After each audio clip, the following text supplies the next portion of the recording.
My life so far has not been an easy one.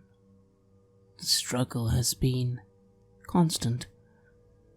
I was seen as something to be afraid of for a number of reasons.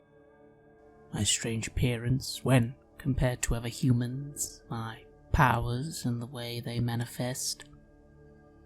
The void is strange after all, and I am part of the void in a very small way. Still, I have survived by letting others think I am small, that I am weak, by listening and learning and using what I've learned. People say so many interesting things when they think no one else is listening. These two companions I have are an interesting bunch. Survivors as well, in a fashion. They have some interesting strengths. And great weaknesses as well. Savar is truly a mighty warrior, riddled with self-doubt and a reliance on the herb. Amara is very skilled at what she does, our magnificent leader. And yet she speaks far too much, revealing everything, so that any opponent who wishes to listen in can learn all they need. Still, together we do seem to get things done. I suppose I am fond of them in a fashion. Hard to tell, really. We certainly have managed to survive this day for the most part. Some close calls here and there, but luck is on our side. Of course, it might not be luck. Perhaps the guild simply cares so little for some humans that they've not truly sent their best after us. They expect us to fail. Eventually, anyway. Once again underestimating us, underestimating me. Still, we seem to have at least found out who is responsible for our predicament. A Djinn, eager to cause trouble with the Grab Guild. Or perhaps there's something else going on here, I don't know. For now we need to go to the belly of the beast and get this all sorted out. We've been lucky today. That luck won't last. I've heard it is possible to kill a Djinn, but will we get the chance? I don't know. I don't like not knowing things. Oh well. Amara's friend has at least given us some good food. Time to roll the dice and see if we win all or lose everything. There is no middle ground. Not in this city. This is Red Moon role-playing.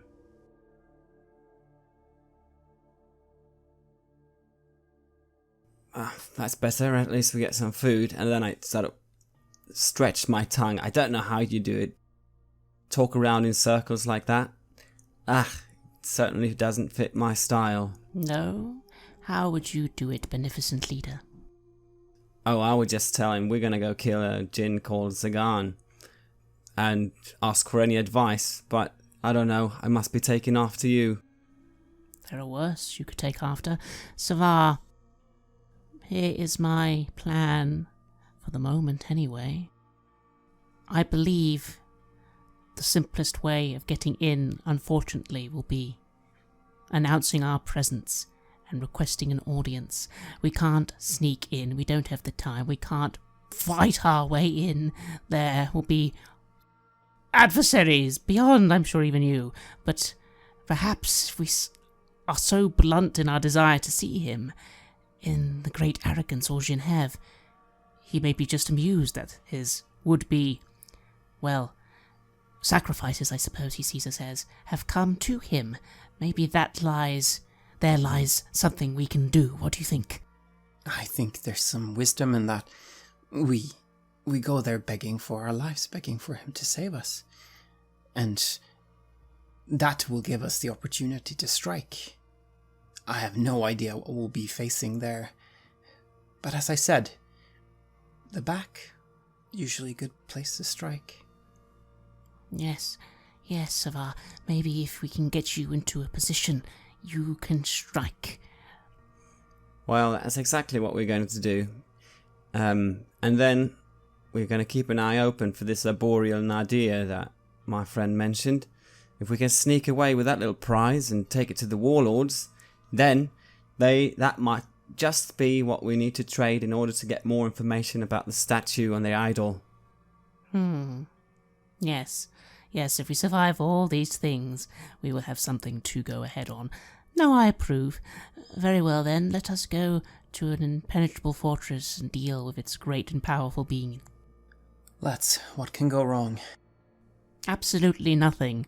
I smile as my words maybe for a moment make both of you believe that yes, definitely as Siri thinks absolutely nothing can go wrong. I immediately feel better and take up some herbs and just sniff it in front of you, not even caring.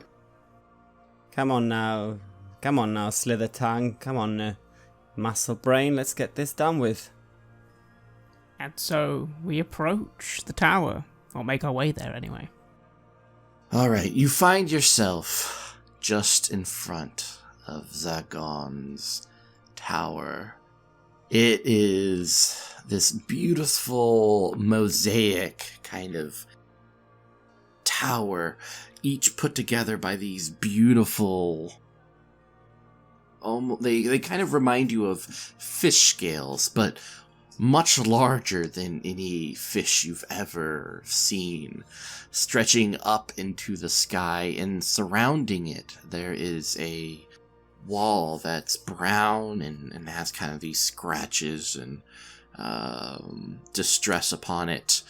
The only thing standing in between you and the tower is a large double set of green doors, each with kind of this copper plating around it and two large handles. Just beyond the wall, though, you could see these beautiful trees with very long leaves kind of stretching out up into the sky. It looks like a place that's very in tune with nature, especially after you've just come from the sand-riddled bazaar of sorts. Savar, I believe it may be very important that you are the one who presents, well, the surrender, if you will. If you do not, standing as you are, looking so imposing, there will be an element to our story that does not match, even if I spin beautiful words. The story will be better if it is you leading the begging. Do you not agree, Amara? Yes. That was exactly what I was going to suggest myself, actually. Of course. That you do lead the begging there. It's it's almost like I came up with it myself. Wow, thanks. So I get to do the begging. Okay. Yeah, but I just wasn't to know, are we going to say like, okay, so sorry, we did it, we killed the animals, or are we going in and saying, yeah, so we figured out you might be spreading lies about us, what can we do for you to stop doing that? We go the middle route, dear Amara. We acknowledge humility, desperation, but also present the fact that we were able to find him in the first place. Perhaps we are of worth more than simply dying for this theft. Maybe we can die in a better way for them. Oh, as in we've shown our mettle? Yes. I guess. Yeah, and our subjugation, if you will. Alright then, that's a good idea. Let's go with that, Savar. Alright. Here goes nothing, I suppose. Let's go and knock, I say, and I move up towards the doors. Excellent. You pound on the door, and it opens. Just beyond, you see a cobbled road leading up to the tower. It's a jungle on the left and right, and you can see these little, what they're called, kapagoys, these feathered lizard monkeys with these very large eyes, grabbing onto flies as they crunch down onto it and stare at you. We are here to speak to Sagan. May we have an audience? You notice just beyond that the door opens up just below the tower, and yes, you see him, the great Zagan. This almost purple, pink-skinned humanoid who stands about twice the height of you, with these blue tattoos, yellow eyes, and brown hair. He's wearing these red robes with several pieces of gold wrapped about him. And he is currently petting what looks like this strange spotted creature, which is kind of a cross between a pig and a multi-eyed worm thing. But nonetheless, he stands some distance away from you and he speaks, and it's almost like he is speaking right next to you despite the distance. Well, hello there. Please, come in.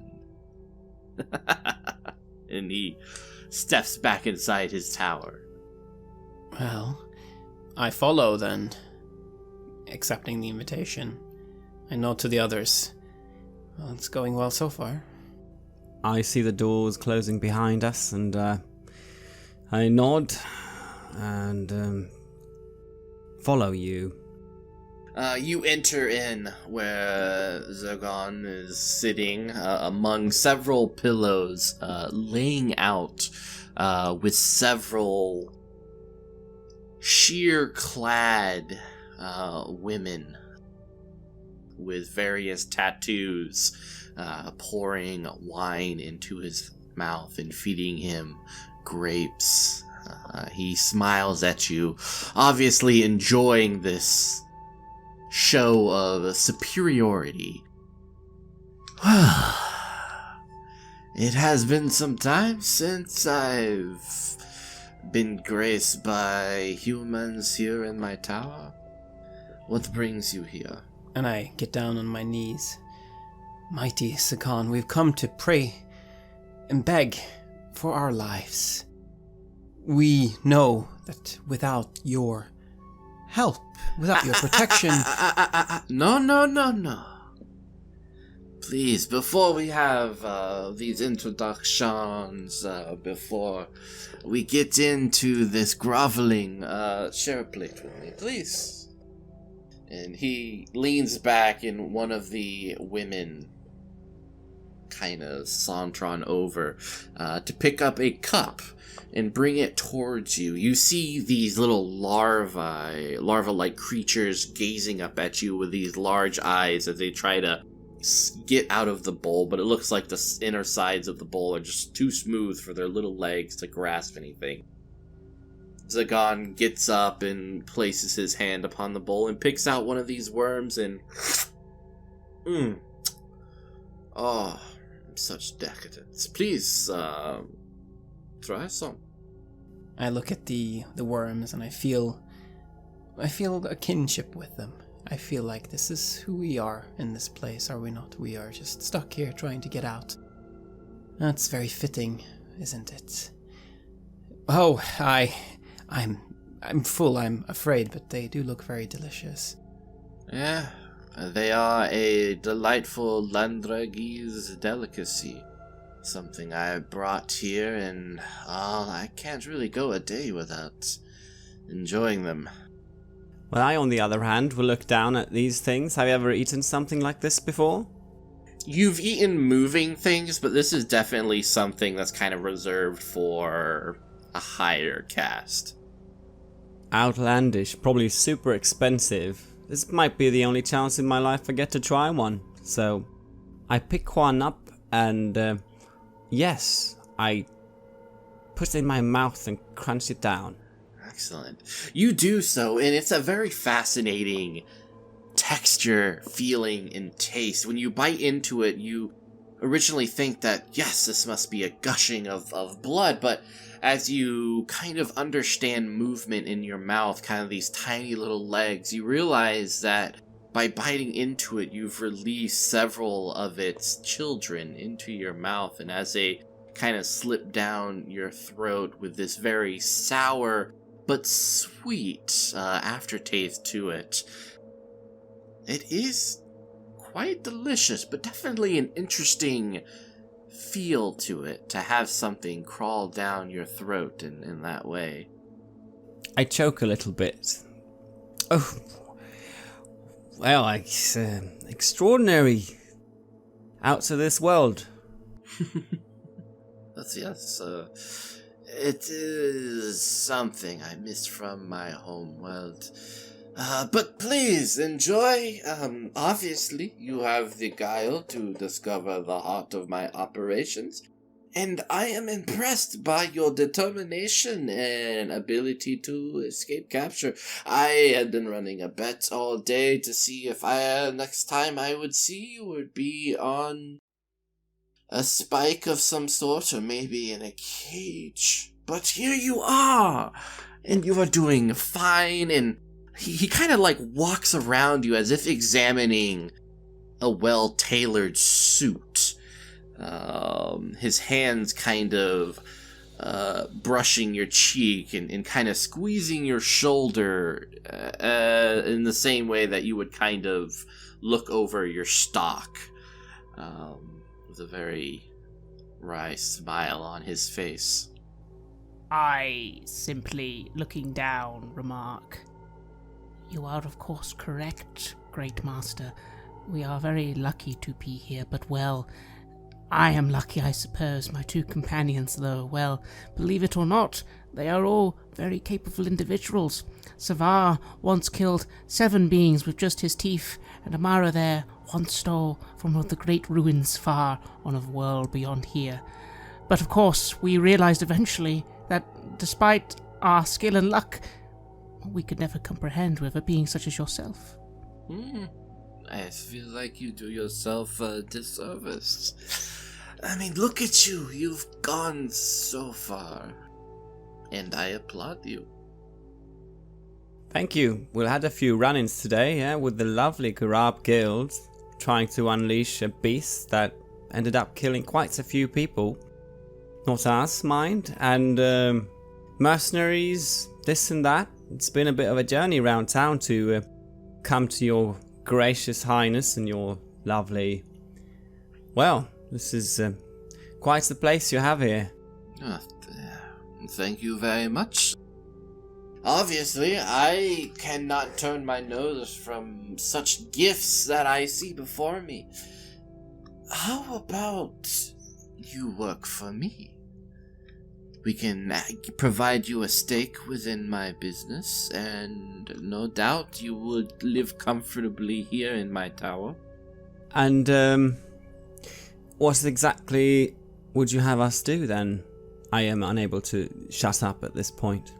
Well, of course you would help me with my enterprise as we establish ourselves in the marketplace. I have a curiosity and fascination for otherworldly creatures, the rare and exotic, so to speak, and I'm sure with your bit of luck in my capital, we could be quite engaging partners.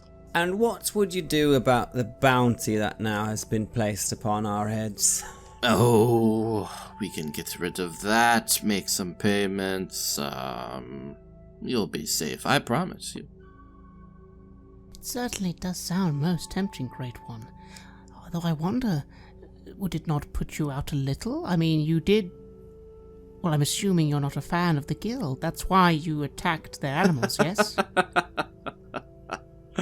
Oh, to find myself in any position where I feel threatened by such lowly creatures, I haven't really thought about it. But hey, this is why we are partners now, and you bring these things up to me, and I can think upon them and strategize around it. Did you not have us in mind already?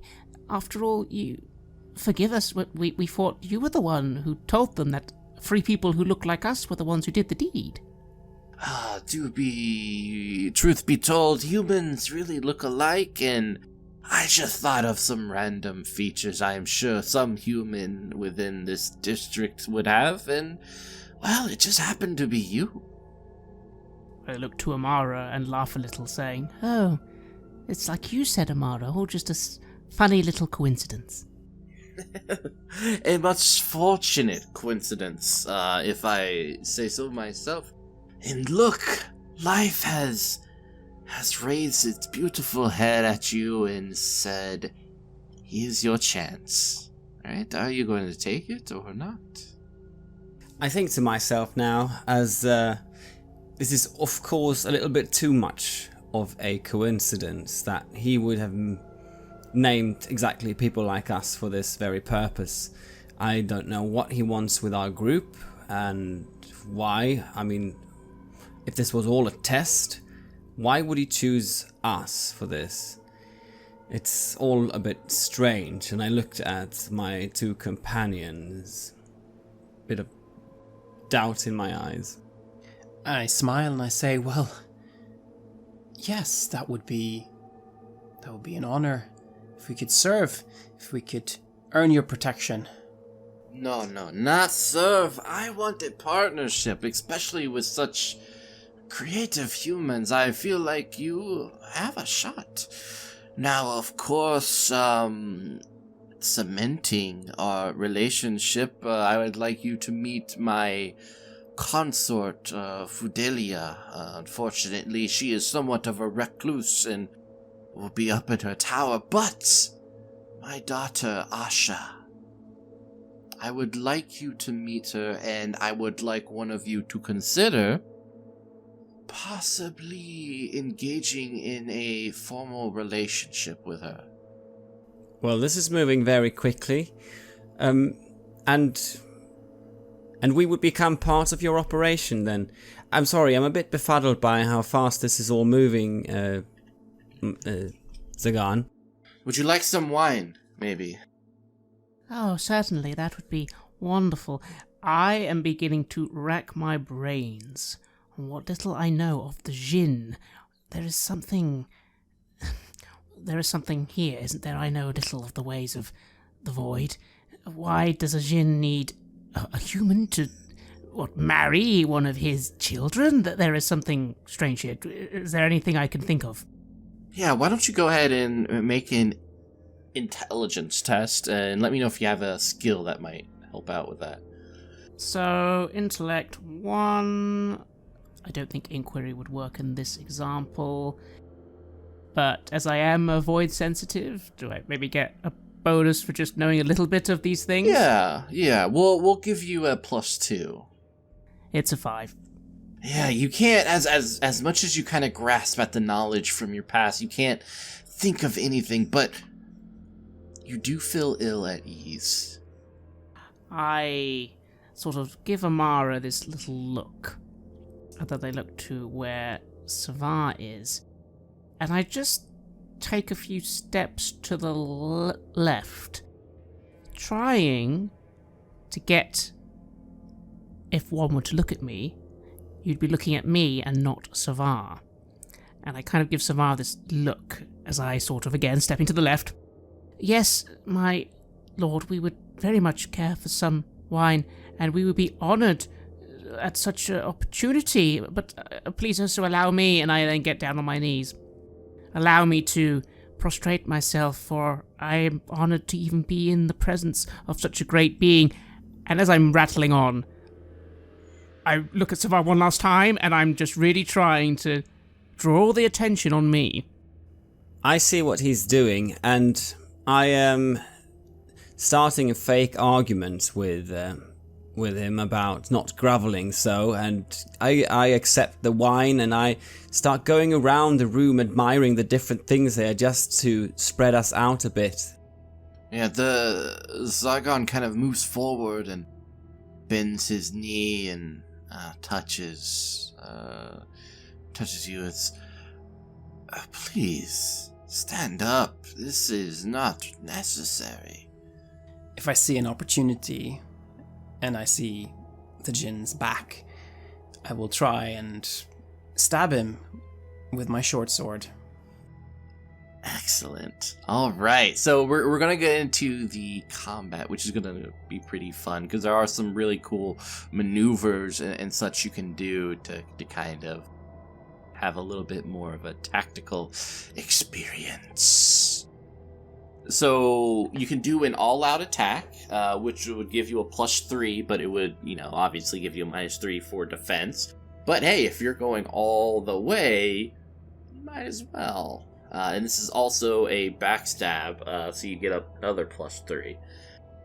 So let me know what you want to do. I'm gonna go all in, trying to get this one attack to count, because I fear that whatever he will throw back at us is going to be strong enough to take us out, essentially. So I have an attack modifier on my short sword, considering my blade weapons combat skill. I have ranking 3 there. I have a poor quality weapon, which gives me -1, but I have an agility modifier of +1. So I believe that gives me a total attack modifier of +3 when I attack with that one. Mm-hmm. And you get a +3 from all out, and then a +3 for backstab. So that would be a +9 then on the attack. Mm-hmm. All right, then I shall roll. I roll an 11 +9, so that's 20. Woo! So when you do a backstab, you get a exceptional hit on an 11+ instead of just a 12. So it is a critical hit, and what we're going to do is go to the exceptional hits table.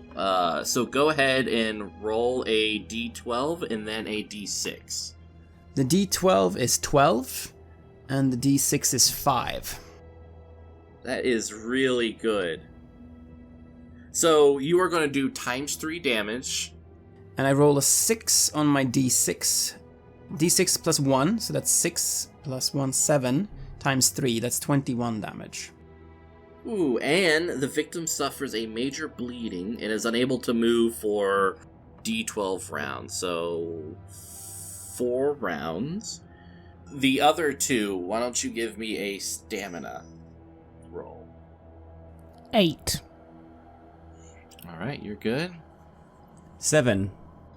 So you have done a gruesome, bloody attack. It's so bad that Amara is actually sick for 2 rounds from the grotesque nature of your attack. So go ahead, as this Zagan is kind of bending before your companion, attention diverted. What do you do that wrecks him? I suppose I quickly move.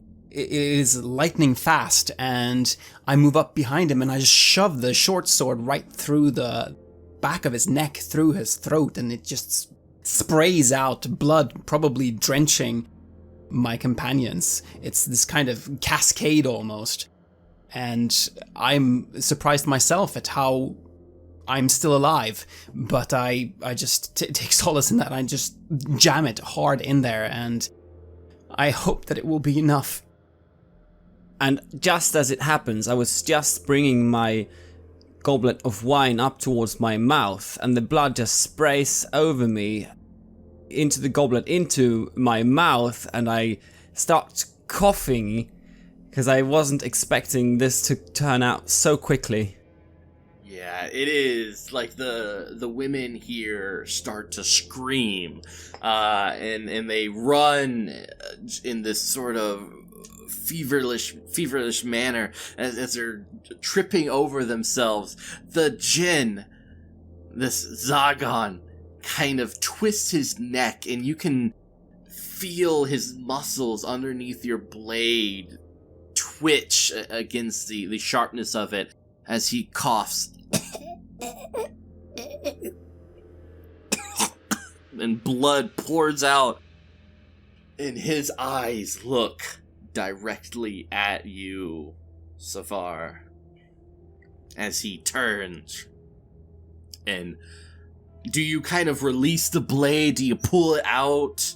I try to spin it around, try to do as much damage as I can. I kind of jolt it back and forth inside his throat there, just trying to deal as much damage as I can, while at the same time kind of trying to pull it out.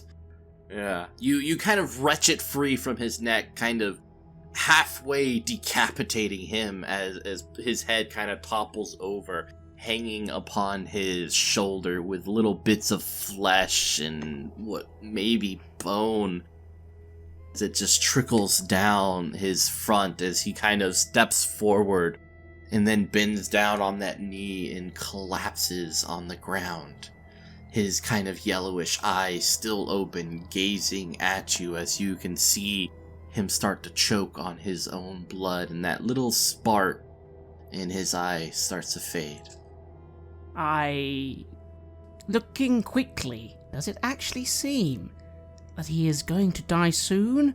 Or is he simply, again with Djinn, is there a chance that this could all heal in seconds? Or what do I know? Looking at him and what you know of Djinn, you know that they are capable of wondrous things. It wouldn't hurt to be very careful. I whip out from my belt my dagger and jump forwards, trying to get near the Djinn, near to its neck, as I yell out as loudly as I can, "If you wish for your master to live, you will all stop!" And the women just kind of back up against the wall, crying and looking down. You hear sniffles in the silence of the room. "We have bested you, mighty Djinn. If you wish to live, you will bargain." This Djinn kind of looks up at you, his eyes kind of blank. And then the door opens. You see this attractive woman. Hair like the sun, red with bits of gold flecks in it. It's amazing to see such concentrated perfection. Her dark skin, kind of a sun-kissed tone. Her clothes are light upon her, and she kind of glides in and places a delicate hand upon your dagger. "Please, don't hurt my father." I inwardly am actually very concerned about everything. There seems to be the sort of matter that in seconds everything could go amiss. I put the goblet down on a table and I let my claws come out and I say, "And why exactly shouldn't we? He was the one that framed us, tried to get us dead, and now trying to give us some sort of false bargain to lull us into a sense of security?" Well, you've seen past his veil. Look down at him. Such a sad little thing.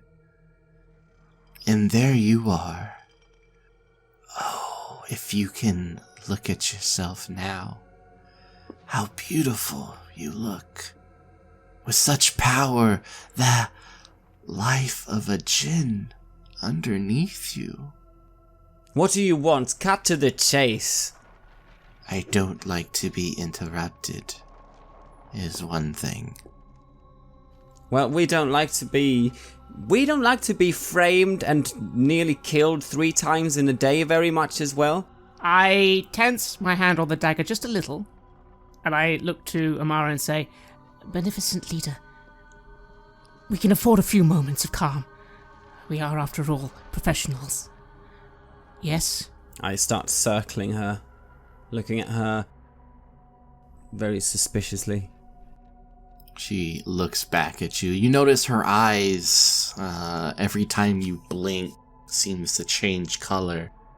It's almost reminiscent of a light that you've seen on the horizon in the stars that kind of swirls about with blues, indigos, and purples. I am an opportunist, and it seems like you are as well. Now you can proceed, as dangerous as that might be, but please understand, out in those woods is a type of hunter that protects this Djinn. And if you leave this place with blood on your hands, no doubt they will hunt you down. I offer you something better.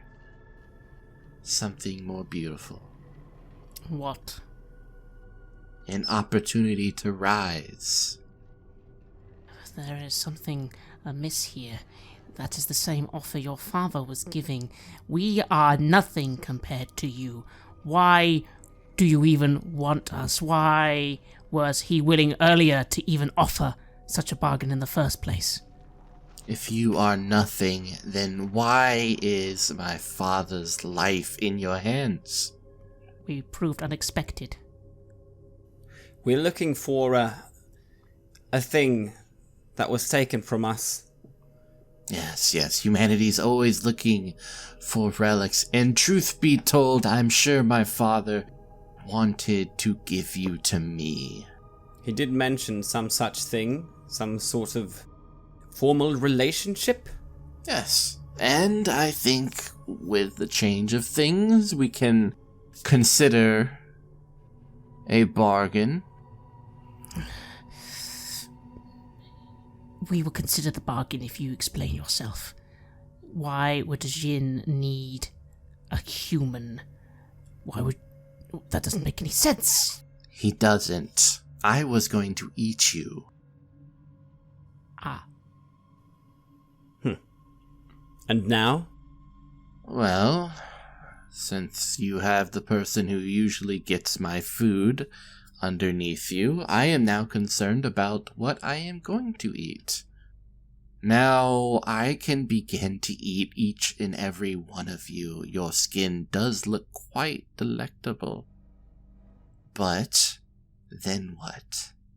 I would have no way to procure food. So here is my deal. Good sirs, I'll allow you to kill Zakon. You can stay here in this tower, and all I ask is that you every now and then bring something intelligent and something that cries into my chamber so I can eat. And we would stay in this tower forever? Is that your deal? No. Just keep up appearances. Make sure that the business thrives. What of the guild who want us? Well, with the power you can acquire by taking over this little thing, I'm sure you can dismiss us. I look towards Savar. This is an opportunity. You see it, yes? This is our chance to rise above the lot that we have in this city. We have taken it by spilling blood. We deserve it. We should take it. So, we signed some official documents of inheriting this whole company, the purveyors of the hunt. Is that what you mean? Of sorts, yes. It will take some negotiating, but we do have a very rare and unique creature here that I'm sure the warlord would greatly appreciate if you provide this to him. I have no doubt he will recognize you as a human to look at. The arboreal nadir. Yes, exactly. And then we'd be official business partners. As long as you have no qualms with feeding me. Things that cries. Yes. I don't want in the next few years you suddenly grow a conscience. Would you also be willing to aid my dear friend here with searching for the artifact? It is most important to them. Of course. I will help you. I'll just need some food. That is a price we're willing to pay. That is... I am excited to hear it. Sure. I want, and I will want, sometimes human flesh. Do you understand? Of course. And you will be willing to give this to me, yes? Of course. Life is... But that you have to take to get what you deserve. And in this town, in this city, it's the takers that rise to the top, and we are just that, aren't we? I say, and I look at my friends. I fold my arms. I don't particularly like the idea, I think to myself, of betraying my own kind for this thing, whatever it is. I look down at the Djinn on the floor. And he? Is he dying? Is he dead? What's going to happen to him? Oh, I imagine she's going to eat him. I don't eat Djinn. No, it's not something I can do. But I suggest you complete your task. I look to Amara, move my hand just a little, and say, "Oh, wise leader, it does appear as if our options are to agree to a bounteous possible future, or I don't think we'll get lucky again, and probably die here right now. I kind of feel one bargain is better than the other." I would be inclined to acquiesce. I nod and pull my 2 daggers quickly along the neck of the Djinn on the ground. Excellent. You carve out your place on his flesh, and in doing so, begin what will eventually be you carving out your place here in the district. Something that is not often seen. It is like being a beacon in the jungle for every predator as they rear their head up. But this is your moment.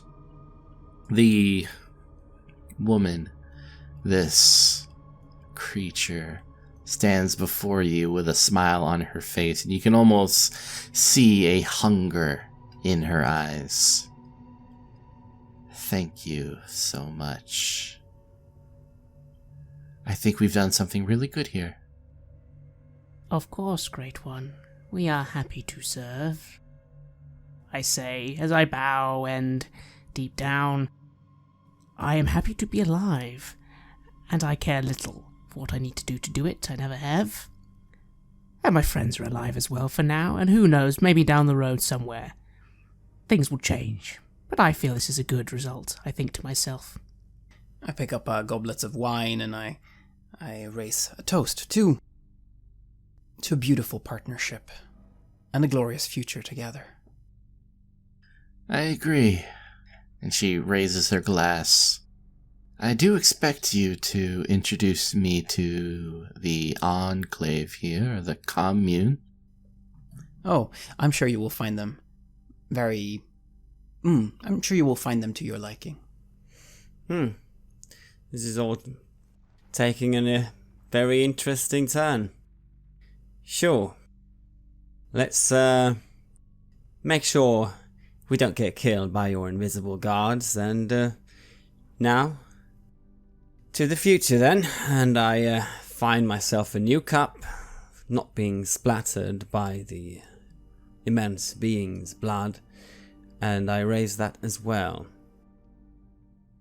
I put away my bloody daggers and joined my 2 friends in raising a cup. And she raises her cup as well. When she tips it, the wine kind of spills a little bit, and she smiles, the redness staining the already stained rug from the blood of the Djinn. No doubt there are interesting times ahead. You have listened to an episode of Red Moon Roleplaying, where we played Black Void, with Mitchell Wallace from Penny for a Tale as our game master. This was a sponsored session commissioned by the fine folks at Black Void Games. The music was from the official Black Void soundtrack, as well as tracks made by Aegersonus. Aegersonus was used with permission from their label, Cryochamber. Visit cryochamber.bandcamp.com or their YouTube channel for more music for your games. We would like to give massive thanks to our champions of the Red Moon, Martin Heuschober, Nastasia Raulerson, Simon Cooper, David, Julia, and David Hagberg for their generous support. And we would of course also like to thank all of our other patrons. Without your support, this show would not be possible. If you want to support our work, please check us out on Patreon. You can get access to bonus campaigns for Cult Divinity Lost and Coriolis there, as well as get early and raw access to all of our recordings. You can also hear your name read on the show as a champion of the Red Moon, as well as play Cult with us. Most importantly, that support is what keeps the show going, so do check us out there. Thank you for listening, and remember, survival is only the beginning.